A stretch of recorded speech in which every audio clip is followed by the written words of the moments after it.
Everybody had kind of seen that as a kind of red flag, really, that this was going to be the game that was played, that this is very much a terrible inheritance, and therefore the tax rises that we really don't want to unleash upon the British public is something that will now become unavoidable. And you'll remember all the debates that was had at the time around capital gains tax, for example, or pension relief, all of those things which we never really got a clear answer to in terms of whether that was something they were going to rule in or out. But right now, some up-to-the-minute analysis from the Sunday Times' political editor, Caroline Wheeler. Hello, Caroline. Good morning. Good morning. Lovely to have you with us, as ever. Look, the Times this morning reports that the Chancellor Rachel Reeves is preparing the ground for tax rises via what's being described as a blame document, in which she basically blames the past government for the various black holes there are that's going to prevent Labour doing everything it wants to do. How much do you know about this? What do we know about this? So actually, about 2 weeks ago, in fact, the week after the election, it became quite clear to me that this was going to be the kind of narrative moving forward. And I got hold of a document which was a letter written by Pat McFadden, the new Chancellor of the Duchy of Lancaster, basically calling on all his people within all the government departments, all the new cabinet ministers, to kind of bring out their dead.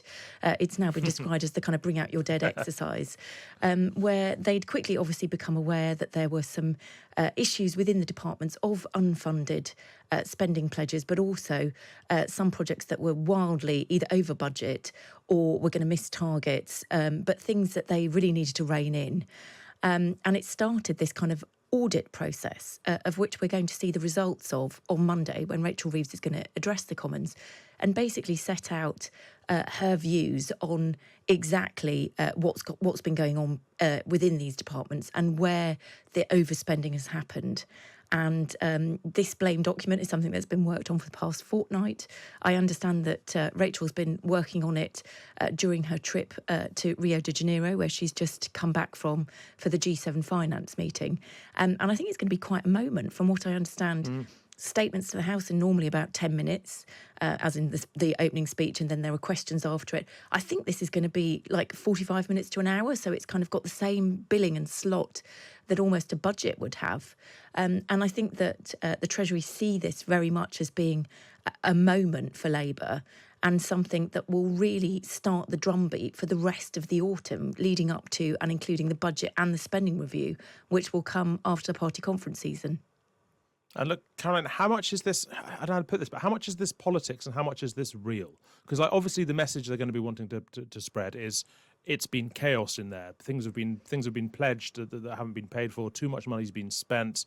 The current account is in chaos. Policies are in chaos. It's a wasteland out there. But this is something that every incoming government wants to say about the past government. Do you have any sense of how much this time they're actually right? Or are they always right? Well, I think to a certain extent they are always right to a degree. I mean, I remember, previous elections when, outgoing transport ministers have announced 27 transport schemes the day before an election's been called, which obviously means that many of those schemes are unfunded. And I think that, there's always a kind of inheritance issue for all government departments because they often play kind of smoke and mirrors with the public finances by sort of robbing Peter to pay Paul and then kind of squaring the circle at the budget. So this kind of thing does go on. I think you're right to draw the kind of political analysis from it, which is this was very much the message that was being set all the way through the election campaign. We know that we're inheriting a big mess. We know that the economy is going to be worse than any time during the Second World War. And everybody had kind of seen that as a kind of red flag, really, that this was going to be the game that was played, that this is very much a terrible inheritance, and therefore the tax rises that we really don't want to unleash upon the British public is something that will now become unavoidable. And you'll remember all the debates that was had at the time around capital gains tax, for example, or pension relief, all of those things which we never really got a clear answer to in terms of whether that was something they were going to rule in or out. They were very keen to stick to the message that they would make sure that they stuck to the triple lock, which means that there would be no rise in VAT, income tax or national insurance, but everything else seems to have been kind of left on the table. Now, whether this is a really clever expectation management game, and actually what we'll see in the budget is a lot of speculation that there's going to be tax rises, and then suddenly they don't occur and the kind of good feel vibe continues, or it is just a kind of cover for them to introduce these tax rises, which they really don't want to unleash on the British public. And let's not forget the wording around the way in which they phrase the kind of pledge around tax, which is they don't want to put tax up for working people. Yeah. Whether this is something that's now going to give them the cover to be able to do that. To do exactly that, blimey! Well, it's going to be a big week. Look, in the week gone past, Sir Keir Starmer, he faced his first major rebellion. This one on the 2-child benefit cap. He responded by withdrawing the whip from, I think, 7 rebels, including John McDonnell, the former Shadow Chancellor. Was any of this unexpected? Do you think the rebels expected to lose the whip? And does this sort of set the tone for how Starmer is going to treat dissent within his ranks going forward? Do you think? I think if they hadn't expected it, it would be naive. I mean, if you look at what happened over the Gaza vote, you saw several prominent MPs, resign from government. Some of them have now gone back in. But I think, there is a kind of zero tolerance policy here towards rebellions. And, certainly I've been privy to some of the private messages that have gone to Labour MPs, which have been really warned about this and told that if they do have any concerns about policy, they must raise it with the whips directly. And they definitely want to have a big handle on this. But look, if you had a massive majority and you had some fairly thorny issues to be dealing with as we move through this parliament, you would want to set out very quickly the sort of terms of engagement. And I think that's what he's done here. Also, if you think about the MPs that have actually lost the whip, there's quite a few of them that when we were seeing the kind of purge when the election was announced, they were very much those MPs where there was a question mark really over whether they would remain in the party. They are very much on the sort of soft left of the party. And people that, there was a lot of speculation were not going to remain Labour MPs. And I suspect that those in the higher echelons of the party will look at those and actually think, no loss there, really. Yeah, so I'm not likely to be much pushback there. Look, sticking with Keir Starmer for a moment, it was reported this week that the UK is planning to challenge to drop the challenge to the ICC arrest warrant against Benjamin Netanyahu. The UK had been basically sort of blocking that from going ahead, and that objection it looks like it's going to be withdrawn. We talked before, I think, Caroline, that it seemed likely that Keir Starmer's position on Israel was going to harden up once he was in power. Is that basically what's happening? Yeah, I think so. I mean, I think it's a really interesting development there, and I think it does signal the kind of step change that we've talked about before. I mean, look, for political reasons, the Labour Party needs to take some of the toxicity out of this argument. There's been this kind of sense that Labour is kind of too sympathetic towards the Israeli argument and hasn't shown enough kind of compassion towards the Palestinian people, particularly in the wake of the genocide that's occurred in Gaza. And obviously we've seen how that's impacted on the party, given the number of independents that have been elected to Parliament. So I think not only from a kind of political perspective, in order to kind of neutralise some of that unhelpful debate, we are now kind of moving into a slightly different space. But actually, one of the things I'm fascinated about is we haven't actually had any of the legal advice presented to us yet about whether or not Israel has broken international law.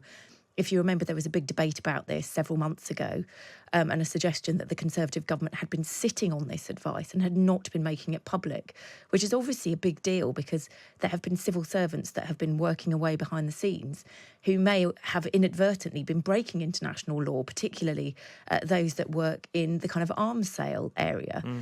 And so I do wonder whether this is the kind of precursor, perhaps, to that information becoming public now.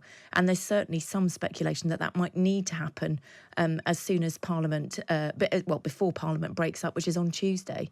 But again, when you've got a big majority, that doesn't necessarily matter. It's an international issue. It is something perhaps they can look at retrospectively and not come back until the autumn. But I do think it's in the timing of this is particularly interesting, given that big question mark still remains over that legal advice. Yeah, indeed. Look, let's turn to the Tories for a moment. Tom Tugendhat, Robert Jenrick, James Cleverly and Mel Stride have all put themselves forward for the Tory leadership. Can we expect, everyone else we expect to do so as well shortly? Yeah, I think so. My understanding is we'll see some of those that haven't declared yet breaking cover in the Sunday papers tomorrow. Of course, you will know The Telegraph is always the kind of great magnet for most of these announcements, given the Tory members. It is the paper's choice for Tory members. And of course, those are the people ultimately that will elect the next Conservative Party leaders. So I think we can expect to see Priti Patel in particular out of the stocks this weekend. We're still waiting to hear what Kemi Badenoch's going to do. My understanding is that she will launch early next week. Of course, nominations close on Monday, so people don't have a huge amount of time to throw their hat into the ring. The one name that we haven't yet seen is Victoria Atkins, who seems to have ruled herself out of the race. There was a lot of chatter about her before the election. But yeah, I think by sort of Sunday and certainly by Monday, we'll have that final lineup. Right. Okay. And look, finally, before I let you go, Kamala Harris now with the Democratic nomination, or at least bang on certain to get it. Decent possibility she is the next president. Are there any UK politicians who have a particular relationship with her? Are there any great opportunities there, or indeed any great dangers there?